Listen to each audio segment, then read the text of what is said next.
Every major supermarket in Britain wants one thing from you before you even reach the checkout: your data. Tesco wants you scanning your club card.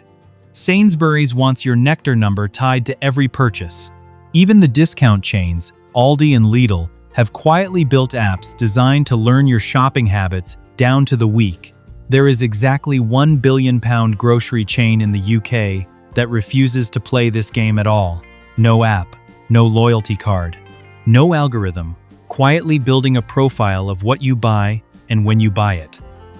Its name is Farmfoods, and walking into one feels less like modern retail and more like stepping backward in time. Fluorescent lights, bare metal shelving, chest freezers stacked to the brim, and not a single screen asking to scan anything. By every rule of 21st century retail, a business that refuses to collect data, refuses to advertise digitally, and refuses to even look presentable should not be surviving. Instead, it just posted over £1 billion in annual sales. So what happens when a company built entirely on saying no to the modern playbook ends up outlasting the companies that followed it? The company's refusal to modernize makes a lot more sense once you understand where it actually came from. Farmfoods began in 1954 as a straightforward meat processing business in Aberdeen, Scotland, at a time when the British public still bought dinner by walking down the high street and talking to the local butcher. The founders spent their first 15 years mastering the unglamorous side of the business, processing meat at volume, keeping operational costs low in a hard-working industrial city before finally opening their first proper shop on Barron Street in the 1970s. Then came the shift that defined everything after it.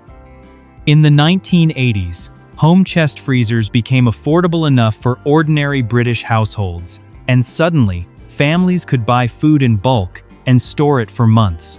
Farmfoods read that shift correctly and pivoted hard, turning from a local butcher into a dedicated frozen food specialist. By the end of the decade, that bet had grown into 30 stores across Scotland, all built on the same principle: skip the aesthetics, pass every saving, straight to the customer. But surviving as a regional Scottish chain is one thing. Actually growing into a national player meant walking straight into a fight nobody expected them to win. By the 90s, Farmfoods was pushing enough volume to expand into England, swallowing up smaller chains like Capital Freezer Centers and Wallace Frozen Foods along the way. And that's when Aldi and Lidl arrived in Britain, rewiring the entire discount grocery market with something Farmfoods had never bothered: building a curated, polished shopping experience. Clean shelves, predictable layouts, private label goods presented like a proper modern supermarket. Financial analysts started lumping Farmfoods into the same category as these European discounters because the prices genuinely competed, but the shopping experience could not have been more different. While Aldi perfected the art of looking organized, Farmfoods leaned even harder into looking exactly like what it was: a warehouse, not a showroom. Which brings us to exactly how Farmfoods refuses to know anything about you. Every major competitor has spent the last decade building the same weapon: an app that tracks what you buy, learns your habits, and feeds you personalized offers designed to keep you spending. Data has become the most valuable marketing tool in modern retail. Farmfoods looked at that entire arms race and simply opted out. Instead, their primary marketing tool is something most retail executives would call obsolete: paper.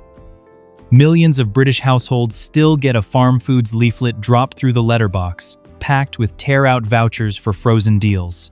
When money is tight, a physical voucher sitting on the kitchen counter works harder than a push notification that gets swiped away in half a second. Even their email list, when you sign up, asks for almost nothing about you. It mostly just sends the same paper vouchers in digital form. And the financial results say this refusal isn't costing them. Recent filings show Farmfoods crossed £1 billion in annual sales for the first time in its 70-year history, with headcount climbing toward 5,000 employees. But that same filing revealed a brutal squeeze underneath the headline number: food-related profit collapsed from over £23 million in 2023 to just under £10 million in 2024, as energy costs, fuel, and wage increases tore into their already razor-thin margins. What kept the year looking healthy was not the grocery business at all. Farmfoods sold off physical buildings it owned and immediately rented them back, pocketing an instant £23 million cash injection that shielded its bottom line and helped the company still report over £30 million in overall profit for the year. Keeping that machine running required decisions that had nothing to do with technology and everything to do with cold, calculated math. For decades, Farmfoods was a distinctly Scottish and Northern English brand, rooted in places like Glasgow and Aberdeen. But you cannot build a national empire while ignoring London and the Southeast, so the company started pushing hard into the capital, targeting 20 to 30 new stores a year on retail parks and suburban high streets, where the same cost of living pressure exists as up north. That expansion came with no sentimentality attached.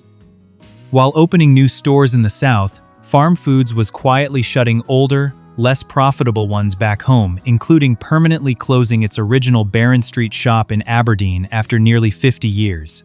A legacy address means nothing if it doesn't fit the modern volume model. None of this works, though, without solving the actual nightmare hiding behind the scenes. Keeping hundreds of industrial freezers stocked without a single break in the cold chain. One broken down truck or one powerless freezer for a few hours means thousands of pounds of inventory destroyed instantly.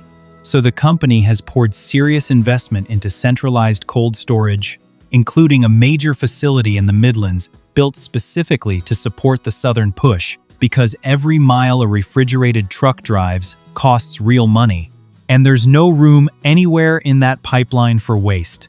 And strangely, the same chaos that makes the stores look disorganized became free marketing. As the cost of living crisis deepened, bargain hunting turned into a spectator sport on TikTok and YouTube, and Farmfoods sat right at the center of it. Shoppers filming themselves hunting through freezers for 9p chicken products and viral 49p noodle pots, turning unpredictable shelves into a genuine treasure hunt nobody had to pay influencers to promote. So can a company built on refusing to know anything about its customers keep winning forever? That's genuinely uncertain. Selling off its own buildings bought Farmfoods a cushion this year, but that trick has a hard limit. Eventually, there are no more properties left to sell, and the business falls back entirely on razor-thin grocery margins. On top of that, tightening UK regulations on promoting food high in fat, salt, and sugar could directly threaten the leaflet and voucher strategy that's kept the whole machine running for decades. But picture the alternative path they could take, and probably won't. A polished app, a loyalty program, targeted ads built from your purchase history, the exact playbook every competitor already uses. Farmfoods would likely blend into the crowd it currently stands apart from. Instead, the bet they're making is that as long as household budgets stay tight, people will keep choosing a fluorescent-lit warehouse that asks nothing about them over a polished app that wants to know everything. Back in 1954, a small Aberdeen meat business had no way of knowing it would one day sit at the center of a national conversation about privacy, data, and trust. It just wanted to keep costs low and pass the difference back to the people buying dinner. 70 years later, that same stubborn instinct is the one thing making Farmfoods feel almost radical in an industry that's forgotten how to leave people alone. Every other supermarket wants to know who you are. Farmfoods just wants to know what's cheap this week, and for a growing number of British shoppers, that's exactly the point.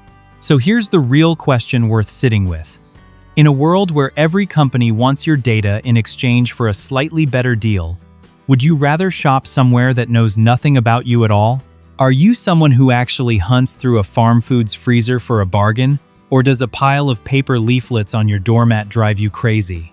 Drop your thoughts in the comments. We genuinely want to hear it.